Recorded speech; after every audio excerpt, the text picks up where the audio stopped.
So I'll be brief because we're late into the evening. You appointed me to be the task force representative for a regional dispatch discussion. I just wanted to give you a very brief overlay and maybe check through the posture of the board because we have an upcoming meeting. So we did meet on September 24th via Zoom with the representatives from the various towns who are serviced by Rutland Dispatch in there, and we call that the task force. Original concerns amongst all the towns were the structure of dispatch, and the consensus was that a buy-in, the proper buy-in by each town regarding oversight of dispatch, and they wanted some equity amongst the towns in there. So that was kind of the consensus of the first priority of discussion. There was some discussion about separating the dispatch to be its own entity with a board of directors having oversight. There's discussion about the costs and related to the number of calls for service to make sure that each town was paying their fair share and that the cost per town was fair and equitable in there. And ultimately, whatever this task force's goal would be to have some sort of an adjustment to the interagency mutual agreement, or the IMA. So there's a follow-up meeting. The second meeting is going to be October 29th at 10 a.m. if anyone's interested. And since the first meeting, the organizer, Ryan from Hubbardston, the TA from Hubbardston, sent some updates. And that the goal of the next meeting is to look over the statistics to understand the costs to each town. And we should be aware of that because Rutland is definitely has the highest statistics for calls for service in there. And continue the discussion on the improvements to the interagency mutual agreement, whether it be a governing board, operations board, reporting, the budget process, and financial oversight in there. We also learned that the original discussion regarding a separation of dispatch cannot be made because that would have to be state legislation involve that to have that. So that's sort of off the table. They also learned that budget-wise, they cannot have a separate account for other towns working within the town of Rutland's budget in there, so that's been eliminated.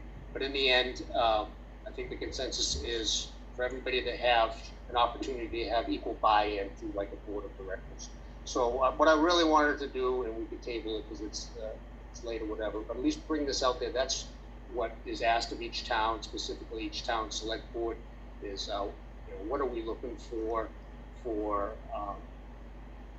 the oversight of this task force. I would just like to say, I think my original indications would be to support some sort of a board of directors, representatives from each town to have some input into oversight of the dispatch center. I know that some chiefs who are in favor of separating it and making its own entity separate from our oversight in there. I'm not entirely convinced on that posture because I do believe there's some benefit of having a town administrator deal with personnel matters, as Mike Nicholson I know had to deal with in the past, and being able to deal with that was important. But at the very least, going forward to the next meeting on October 29th, I think as long as we're all the same consensus that we would support some sort of a board that would have equal share oversight in there to have some say in the oversight of dispatch. Any questions? Okay, Ron, I want to kick this over to you because I know that. Yeah, yes, Mr. Selectman, I really like to have a meeting of me, you, and Mike, and maybe the fire chief and police chief to discuss this issue. I have a host of concerns around this, especially since right now Rutland has the physical structure in place, the administration in place.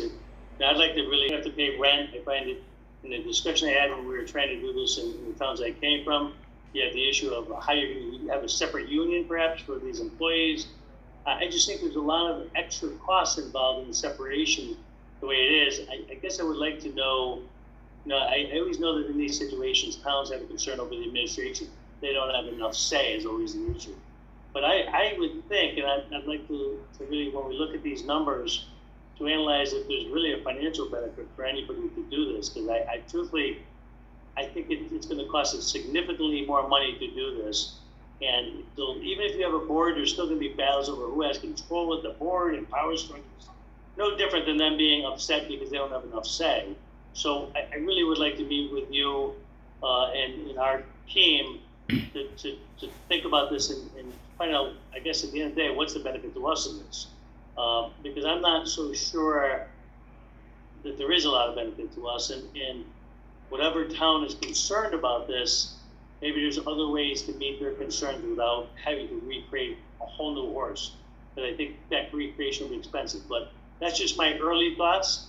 I really would like to bounce that more off with you and our team to discuss that, and then I'm looking forward to the meetings with all the different towns to hear their views. But regional dispatchers are controversial in nature and very difficult, often for boards to all pass them, and it can be very, very expensive. But for instance, whatever we're paying our unions, and I understand there's some concern about what we're paying our dispatchers versus other towns. But usually when you separate the organization, in order to attract dispatchers, you're paying them the highest union set up now because there's a very big competition right now for dispatchers in the area. So the price of dispatchers is actually very high. So people think that somehow a regional dispatcher is going to lower the price of staff. It's just the opposite. It's going to increase the price of staff. So a lot to discuss, and I think we should really soon have those discussions prior to your meeting, so that we understand where we should go forward, and we can have those discussions with all the selectmen as well. But I guess I would say I'm not convinced out of the box that this is a good idea for this town.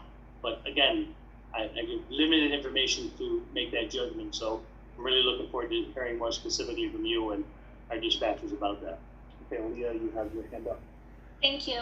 I have a couple questions. I thought the original purpose of this, and maybe I'm misunderstanding, I thought the original purpose of this group was to explore becoming a district.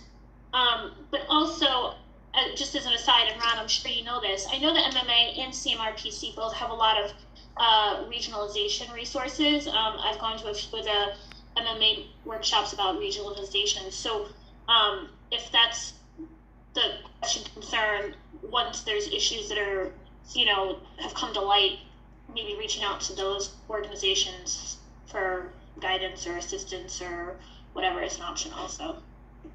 So to respond to you directly, so regional dispatch, the state is trying very hard to do more regional dispatch because that way you don't have to provide grants to each individual town. You get more organizations and savings by having regional dispatch because you don't have multiple overheads. So the state is encouraging regional dispatch. Now, in theory, we're already doing regional dispatch because we have a whole host of towns involved in it. The question, and that the state I would think would be okay in terms of our grants for that, and we are in some ways regionalizing. I think the major issue that if I was another town would have is what the other selectman mentioned, Jeff mentioned, is the issue of control.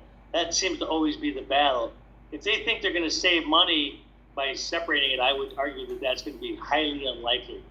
But the frustration of those towns is, hey, we don't have any say in how it's run because it's all Rutland and that's a problem and all that. That's usually the issue. But I think that the concept of regionalization from a state perspective, I think we meet that requirement and they don't have to apply grants to all the different towns. It would be Rutland as the coordinating grant entity. So I think the state would be okay the way it is. I don't know if, Jeff has any other comments, but that's my thought. Correct. Yeah, we truly are a regional dispatch, and Leah is correct in there that the original discussion was about a redistricting and trying to make it its own little entity in there. And I just want to reiterate that the research done by the town administrator of Hubbardston said that regarding the separation or this redistricting. They cannot create a separate entity without state legislation. So that's kind of been pushed back in there. So anyways, if nothing else, just for the board's awareness on where we stand so far going into our second meeting. And also Ron has been added to the communications in there amongst the task force members, and will be present at the next meeting. So that's all we have. Thanks. Thank you, Jeff. Thank you for your input, Ron. Certainly appreciated. Next on the agenda, we have a historical commission update about the condition of the central tree. All right, well, you heard it live. I thank you, and again, I'll be as brief as I can. Here's where we're at now, Representing October the, 19, Historical Commission 2028, also, and I just 17 want p.m. To be aware that there's now 7 members in there. A couple of them are El Officio, or at least one is